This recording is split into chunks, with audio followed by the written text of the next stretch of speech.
Keputusan menikah. Gumam Alana masih tak percaya dengan ucapan itu. Tubuhnya membatu, bak tersambar petir. Menikah. Rasanya ia ingin menghilang saja. Kenapa dia menjadi terjebak dalam situasi seperti ini? Alana dan Giselle masih berada di ruang yang sama dengan Zain. Pemuda itu telah membuat keputusan gila untuknya. Tentu saja, dia tidak terima. Menikah. Kak Vin. Suara Alana tertahan saat mengingat hampir saja dia salah bicara. Zain yang duduk di sofa menatap aneh pada Alana. Alana berdaham sejenak, mencoba tenang. Walau kakinya sebenarnya seakan tak mampu menopang tubuhnya. Kak, kita tidak mungkin menikah. Tolak Alana dengan tegas. Kenapa? Bukankah kau tadi yang mengaku sebagai kekasihku dan akan menikah denganku? Cibir Zain dengan wajah dingin. Alana terbungkam. Pernyataan itu adalah karangan dari Giselle.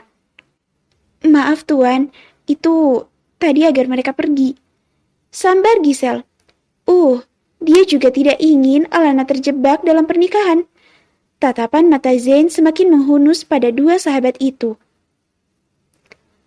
Kalian telah sengaja membuat berita bohong untuk merusak citraku. Murka Zain dengan penuh amarah. Alana terdiam. Benar, dia seperti bukan Kak Vino lagi, sahabat kakaknya. Dia berubah jauh. Dia pemuda yang penuh amarah dan sangat mengerikan. Zain bangun dari duduknya, mendekat ke arah Alana, membuat gadis ini cicit seketika, menundukkan pandangannya. Bukankah ini yang kau inginkan? Agar aku terjebak menikah denganmu.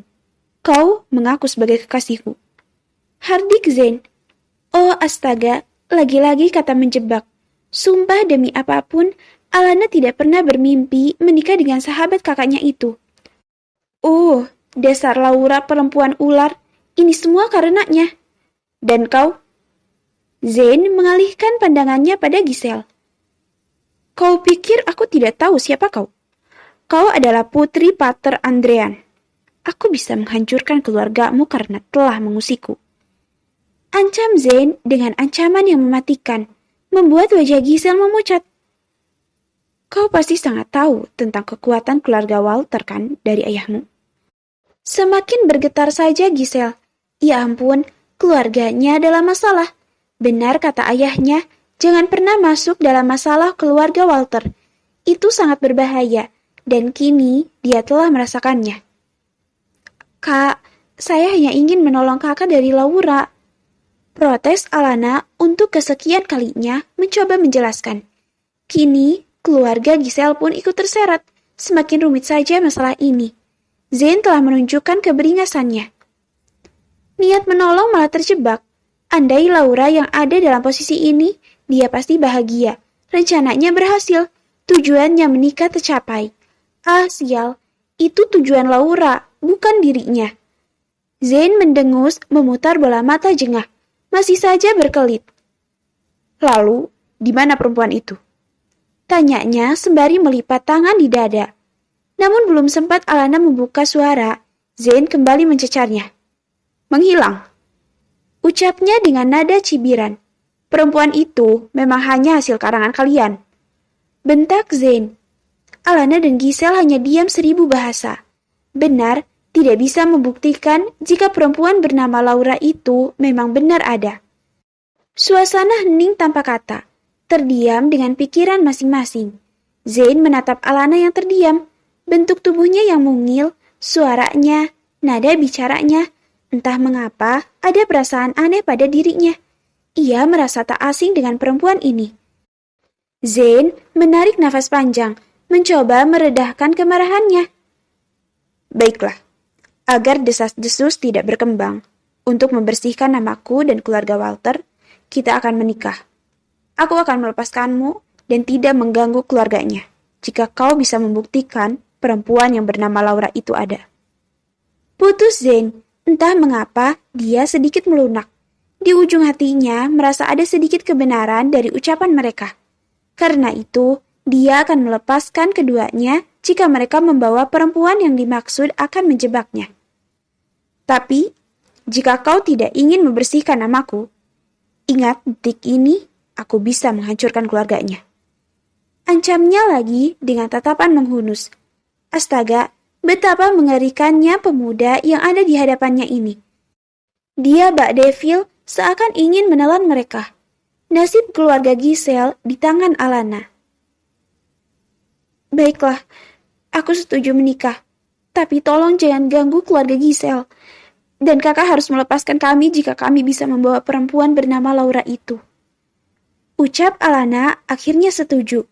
Giselle yang berdiri di samping Alana menatap iba sahabatnya itu. Tak ada pilihan lain. Sudah tak bisa kabur lagi. Menikah adalah jalan keluarnya. Tubuh Alana lemah, tak beraliran darah. Dia benar-benar tidak bisa menghindari pernikahan ini. Zane bisa menyerang keluarga Giselle. Alana tidak menyangka menyelamatkan sahabat kakaknya adalah sebuah kesalahan yang berujung petaka. Di mana orang tuamu? Tanya Zane memecah kebisuan di antara mereka. Alana hanya terdiam, tatapannya kosong. Jiwanya seakan telah terbang entah kemana. Dia sudah tidak peduli apapun. Hei, aku tanya, di mana orang tuamu? Bentak Zane yang melihat Alana hanya diam. Giselle yang berdiri di samping Alana mengerti sahabatnya pasti sangat syok. Dia pun begitu, tubuhnya bergetar setelah mendapatkan ancaman orang tuanya akan mendapatkan masalah. Bukan mudah, sejak tadi mereka terhakimi oleh pemuda arogan itu. Orang tuanya, ucap Giselle pelan. Lidah Giselle pun seakan keluh saking gugupnya menghadapi Zane. Orang tuanya enggak ada, meninggal. Sosor Zane tak sabaran mendengar kelanjutan ucapan Giselle yang pelan dan tak jelas. Meninggal. Ucapan Zane membuat Alana dan Giselle tersentak, membulatkan matanya. Apa? Ibunya masih ada. Alana menggeleng. Bukan itu maksudnya. Bukan. Alana pun terbata. Baiklah, jika sudah meninggal, siapkan dirimu. Kita akan menikah secepatnya. Ucap Zane. Pemuda itu lalu berbalik meninggalkan ruangan. Sedangkan Alana membatu di tempat. Ia seakan tak bisa bernafas. Ya Tuhan, menikah dengan sahabat kakaknya. Ini gila. Apalagi Zane arogan itu gegabah menebak jika orang tuanya telah meninggal. Rasanya Alana ingin menangis meraung-raung. Karenanya yang telah berubah, itu bahkan mengatakan ibunya yang sehat meninggal.